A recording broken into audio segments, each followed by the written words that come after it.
Hi students, we are discussing about the evolutionary trends in the invertebrates. Yes, if we see that the whole body of this hydra is covered with different types of the neurons or the nerve cells. These nerve cells are mainly present in these nidoblast cells and help in the sensation of different types of stimuli or food particles present in the environment. Similarly, this medusa also contain the nerve cells on its outer surface, and especially in their tentacles, nidoblast cells, which are responsible for detection of food material or prey, etc. While these pictures show the presence of these different nervous systems or ganglia in flatworms, as we see that whenever we move from simple to higher organisms, there is a complexity of the nervous systems were present as we see a central ganglion, but in the case of hydra there is not any central ganglion etc present. Similarly here in the case of the cockroach and the worms, we again sense a central ganglions, and this is the presence of nerve, just like the annelidas, in which the repetitive segments or organs are repeated with the alpha according to the segments. Here the nerves were repeated in different segments in the body of cockroach, but the ganglions are also present. These things, the complexity in the structure of nervous system also shows their adaptations or their behavior against different stimuli.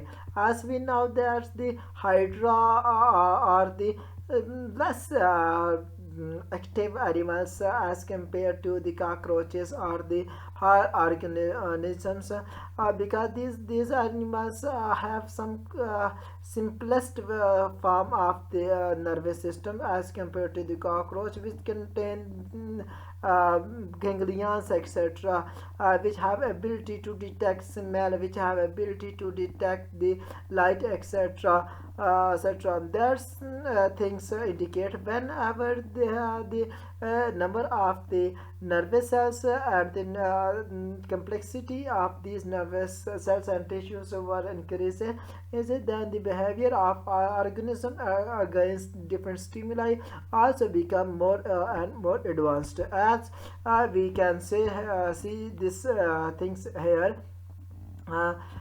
In the case of the flatworm, the whole body contain only 2000 nervous cells, but in the case of the insects or the arthropods, which are an intermediate type of the nervous system in the case of invertebrates, which contain 34 about 34 lakh nervous cells, while these phallopods, which have complex nervous system and contain 170 million nervous cells. Cephalopods are the marine molluscs, which are somehow more complex nervous system as compared to the other animals. If Similarly, if we discuss the arthropod, they have some remarkably reduced type of nervous system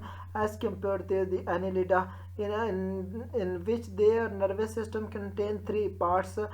First time we see the division of the nervous system in any animals, which are the proto cerebrum, deuterocerebrum, and the triocerebrum. So the protocerebrum is the main components of their body, which control the whole functions or the sensory functions of whole body.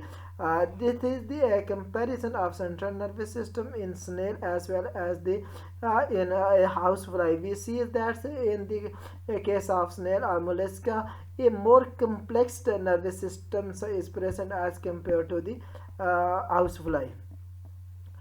If we discuss about the central nervous systems of the vertebrates, vertebrates contain more complex nervous system as compared to the invertebrates with respect of their centralization, cephalization, and functional differences. Mean centralization mean in the case of invertebrates there is not a specific region where the sense organs or sensory systems are present, but in the case of vertebrates we say that the nervous system is man part of nervous system is present in the cephalic region of body. They form a head region of head in which this central nervous system is present. Similarly, functional differences. The invertebrate does not have functional differences or of the central nervous system, but in the case of vertebrates, we divide their central nervous system into three parts. These are uh, these are the middle brains, hind brain, and similarly the forebrain. We discuss their functional differences in our next slides.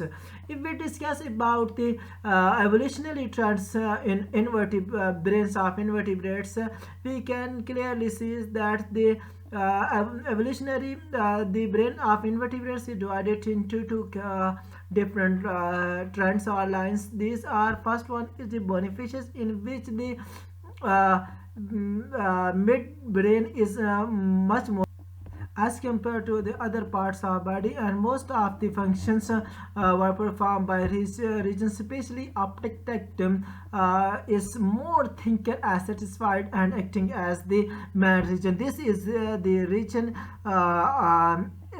of the middle brain, which is much more developed in the case of the fishes or lower vertebrates or lower classes of vertebrates. This region is much more developed as compared to higher vertebrates.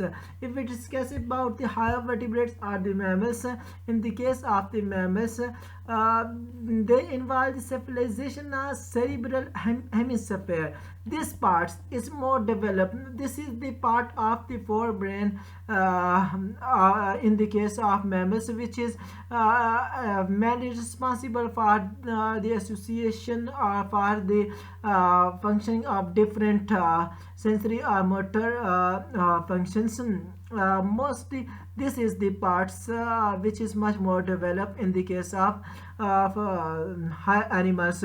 We clearly see this thing, that this as we know, the cerebral hemisphere is mainly responsible for sensation of touch, thinking, similarly auditory nerves, etc. That's why the optic processes, thinking process, or the reasoning process is much more developed in such animals. This is again just because of the development or the advancement of the central nervous system. So we discuss all of these things in our next slides. If we discuss about lower vertebrates, in the case of the lower vertebrates,